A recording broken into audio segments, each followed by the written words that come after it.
Alrighty, what is up, people of the internet? I am back here with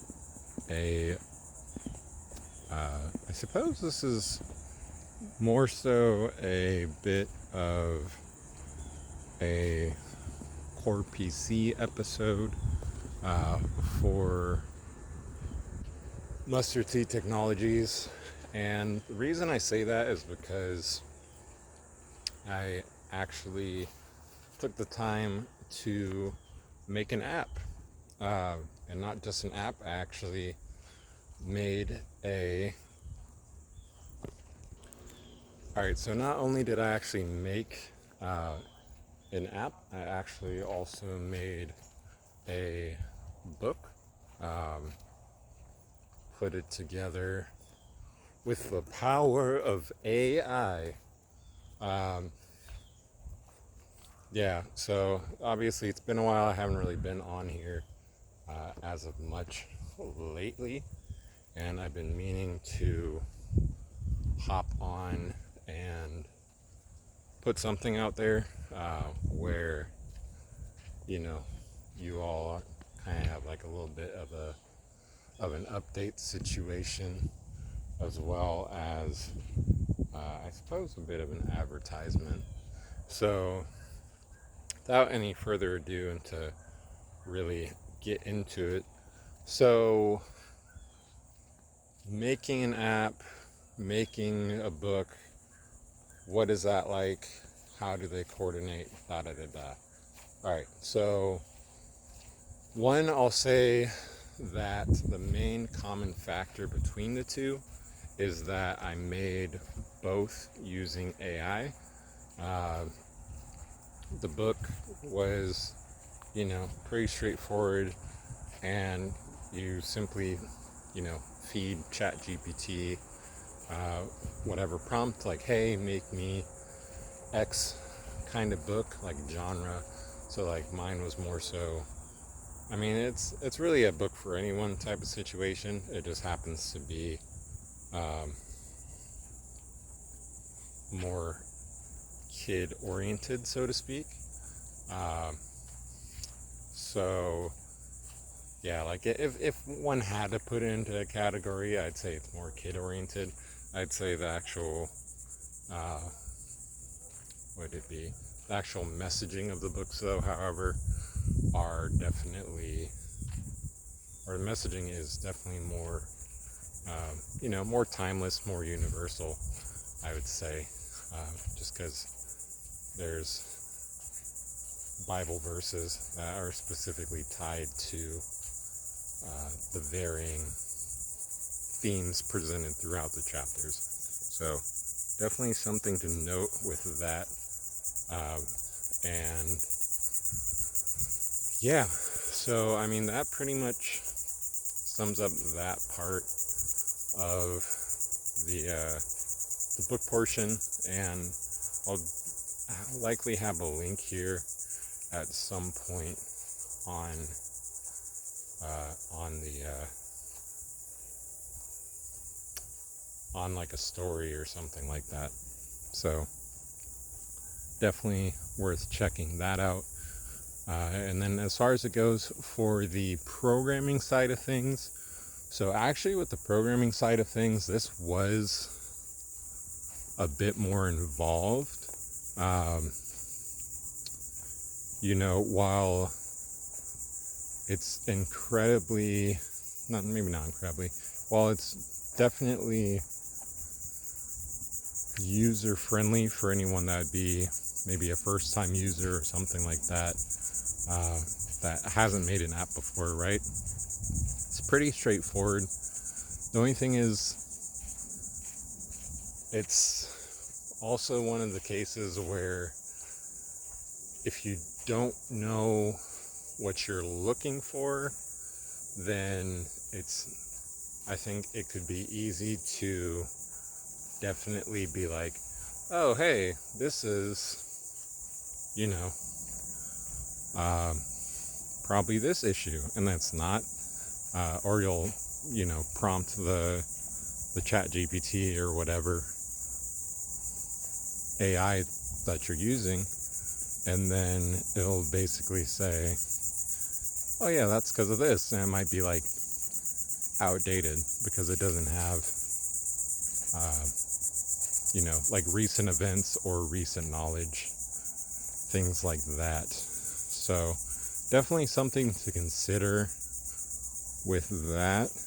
um, and then I think, just as more of a general note, I mean, it's pretty easy overall.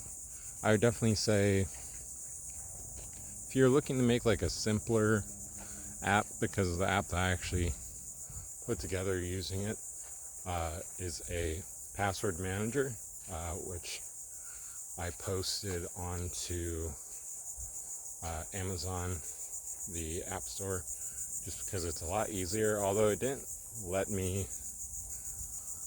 do it for anything besides the Amazon devices, so that was interesting now that I think about it. I presume because Google maybe has like app production, uh, what would be the word, app production rights, or app publishing rights for any and all Android devices, I would presume, since Android is a Google product, which is kind of funny because it's developed off of Linux, which is contrary to the whole Google image. Like, you have like huge notable corporation number one with Google, and then Linux is very contrary to that. So that's interesting. Yeah, with that being said, though, definitely something where the I was saying, yeah, definitely something where the actual production for it was pretty straightforward. I think the main thing was figuring out user errors, or not user errors, figuring out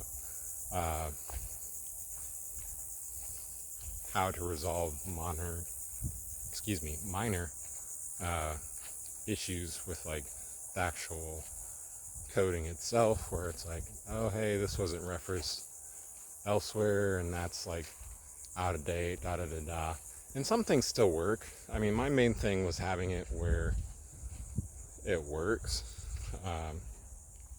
and then going from there. So I mean, it's done and put together, and it's pretty straightforward if you know how to use an IDE, or an integrated developing environment, or developer environment, depending, or development, excuse me, then it's definitely pretty straightforward, I'd say, or I think, in regard to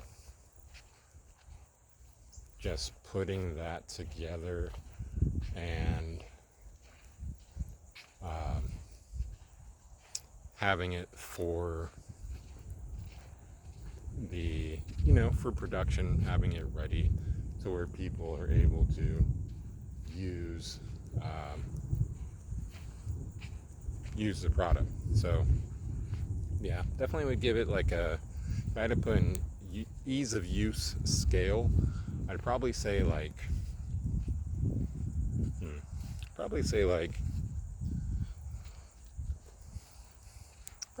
a 8.5 out of 10. I didn't have too many troubles with it. And then I'd say probably for like a typical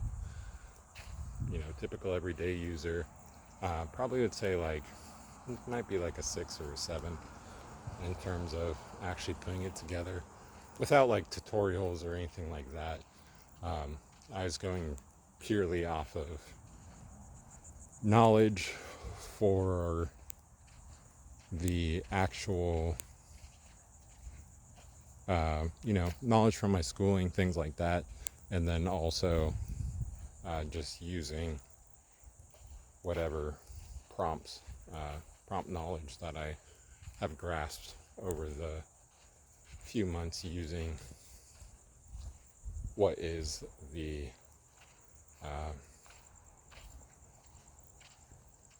Chat GPT. So something to consider with that. And then, yeah, so I definitely just think that it's pretty straightforward. And, I definitely wanted to have something out where, I'm effectively sharing sharing something with you all. And if it's not out already, I'll actually have all the code most likely on GitHub as well, so that those who, want to make it themselves can just copy that and then paste it into the, Android Studio and just develop their own, or if they want to change the colors, whatever, things like that, then you can totally do that. So I definitely think that pretty much sums it up. So all around, I just say pretty dope experience. I think it is one of those things that I was, I've been meaning to do for a while, and I was glad I was able to actually do it and put it together. So yeah, you all will be able to check that out. If you have an Amazon device, you can check it out there. If you want to support and you're like, hey, Caleb put out a product, love that dude, and want to help me out with but with pushing that out further, definitely would love to have some product testers, and not even necessarily that you test it. I just literally need you all to let me use your email, and that you need to accept the invite to product test it, so I can be like, yeah, the tester site was great, and put it on Google, just because they have a bit more of a vetting process than Amazon. So I'd actually have to have effectively 20 testers to test it, and then I can publish that to Google. So I'd almost prefer that than if you were to get it on Amazon, the App Store for that. However, I'm cool with either, to be honest.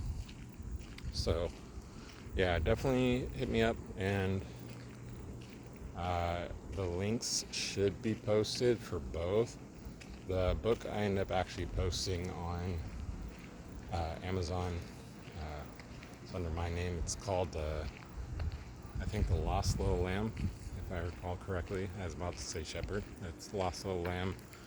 And then the app is currently posted just under Amazon App Store. Looking to get that onto Google Play Store. So definitely just wanted to put this out here and have it out where it was something that I posted and shared about with you all, if you've ever been curious or looking for ways to support. So anyhow, hopefully you all enjoyed this, and I suppose really just to recap, so made an app using AI, which some people would say, well, that's not really coding. It felt very much like virtual Legos, more so than actual coding, because I think actual coding feels more like, or not actual coding, I think coding feels more like what would be painting than it does Legos, or maybe sculpting.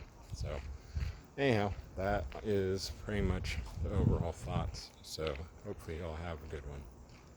Peace.